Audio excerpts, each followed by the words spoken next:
Une échelle de 5 stades suivant les capacités de la personne atteinte a été développée.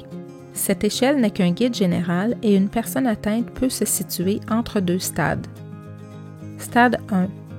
La personne atteinte est capable d'accomplir ses tâches quotidiennes, de travailler, conduire, gérer son budget et vivre de façon indépendante. Quelquefois, la personne peut avoir besoin d'une aide minime pour ses tâches ou d'avoir des responsabilités légèrement réduites au travail.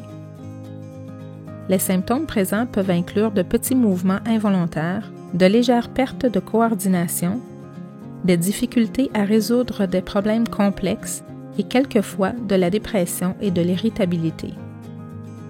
Stade 2.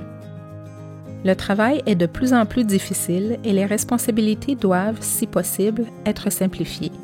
Certaines tâches quotidiennes comme manger, s'habiller et faire son hygiène peuvent demander une aide minime alors que d'autres tâches demandent une aide importante. Stade 3. Les mouvements involontaires, les tics et les troubles d'équilibre sont plus présents. Il est également plus difficile de compléter les tâches volontaires telles que marcher, parler et avaler. La personne peut faire des chutes et perdre du poids. Elle perd sa capacité de travailler et de conduire. Elle nécessite une aide importante pour la gestion des finances, des tâches ménagères et pour la plupart des activités quotidiennes telles que manger et faire son hygiène. À ce stade, il peut être nécessaire d'obtenir l'aide du CLSC ou un placement en résidence de type intermédiaire. Stade 4. La personne atteinte n'est plus en mesure de gérer ses finances ou de faire ses tâches ménagères.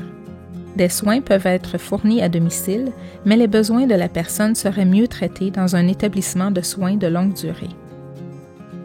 Stade 5. La personne atteinte a besoin d'aide pour toutes les activités quotidiennes, manger, s'habiller et faire son hygiène personnelle. La chorie peut être davantage présente, mais elle est souvent remplacée par la rigidité. Vers la fin de la maladie, la personne est souvent alitée, mais garde un certain niveau de compréhension malgré le fait qu'elle ne puisse plus parler.